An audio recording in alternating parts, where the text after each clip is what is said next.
Hey everybody, welcome back to microbeerreviews.com. Tonight, one of the long-awaited limited beers that come out only a few times a year now. This is Enjoy By.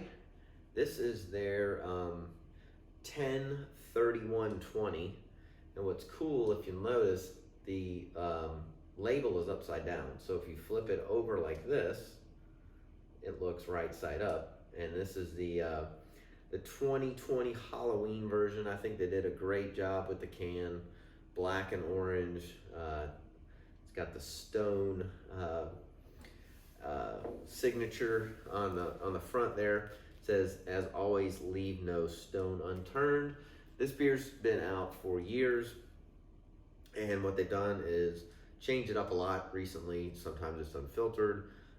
Sometimes, again, they have a twist to it with the way they've been brewing it. But this one, as they call frighteningly fresh, say that 5 times fast, is right on what I would call the original version is.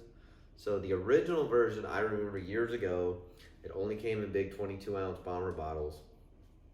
Back then it was like $9 or $10 a bottle. Very limited, wouldn't show up to the craft bottle shops.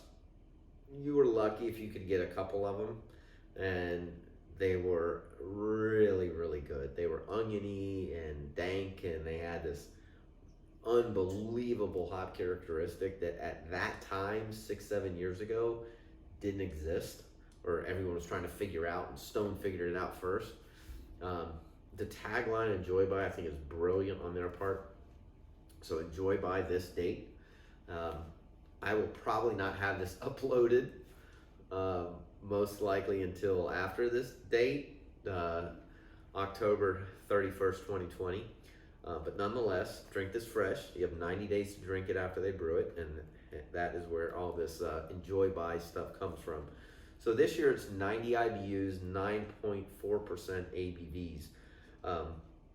Most of what you see now are actually 6-pack cans, which I love.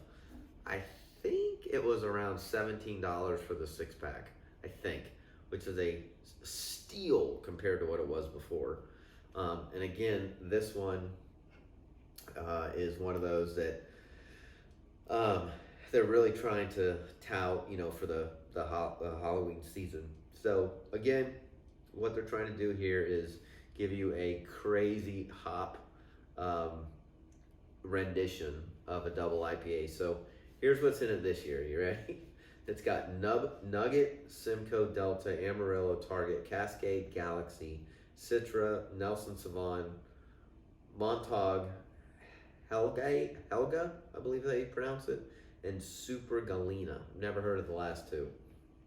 Then of course they roll in some of the malts to bring in some of the tropical and floral notes, as well as obviously from that amazing list of hops that they're trying to pull in. So every year it's different now. When this was out the first couple of years, it was really consistent, and then they built their brewery on the East Coast out of Charlottesville. I can already smell it, and it's like a foot from my nose. And things changed. So let's be honest. A lot of the breweries, when they came from the West Coast to the East Coast, you've got Oscars, Brewing Blues, and you've got New Belgium and Sierra Nevada. Definitely some things changed. I think they went on a little bit of a downturn dip on this particular beer.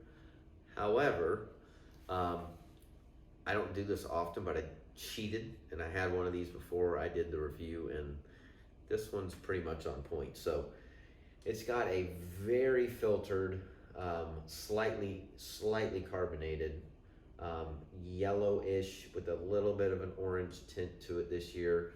A thinner head on it than years past. Why that is, don't know, don't care. And it smells like Enjoy By. It still has that kind of herbalness to the aroma. It's onions. It's piney. It's resiny. It's got this kind of grapefruitish background. And a lot of people like to call that kind of almost like a stone fruit. It smells amazing. I mean, you can tell that there are so many hops in here that there's not one that can overpower the other. It's definitely got a tropical note to it this year. I mean, it's got it all. It's got hops, tropical, floral, piney. It's got a lot going on in there. It's almost 10% ABV, so I mean, this thing packs a punch.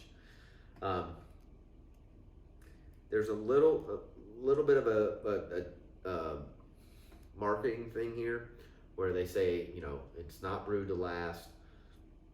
Drink it as fresh as possible. I mean, I've had these past the Enjoy By date, and in cans, that's the key, in cans, and they last a little bit longer. So this is one of those beers where when it hits the shelves, there's so much more volume on the shelves than there used to be.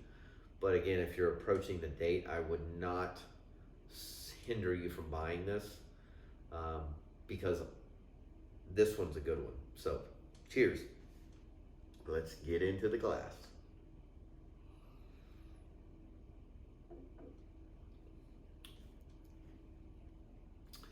So this one is more on the fruitier side than some of the other ones.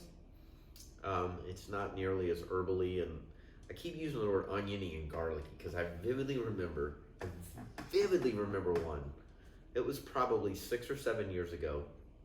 It was the December version, so it was around Christmas, and it was almost like an Italian meal. There was so much onion and garlic in it, and it was great. It was phenomenal. I still remember that one. It was one of my favorite ones. It was super fresh, and the hops were perfectly done. This one definitely has a little bit more of a fruitiness to it. So again, it's not overpowering. Everything balances really well. The price point for what it is, and so you're looking at, like, what is that, like $3 a beer? I mean, that's nothing, in my opinion at least, for a quality beer like this. So this one's really, really good. It's easy to drink. They hide the alcohol content very well. Man, that's good. It's just good. I mean, this one's a great one. So if you can find it, grab this one, even if it's after October 31st, 2020 when I upload it. Really, really, really good.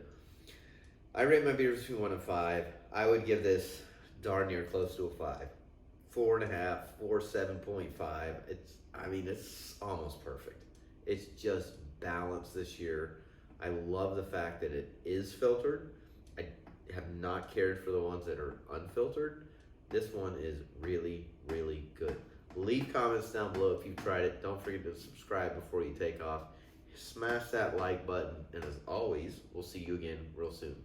Cheers.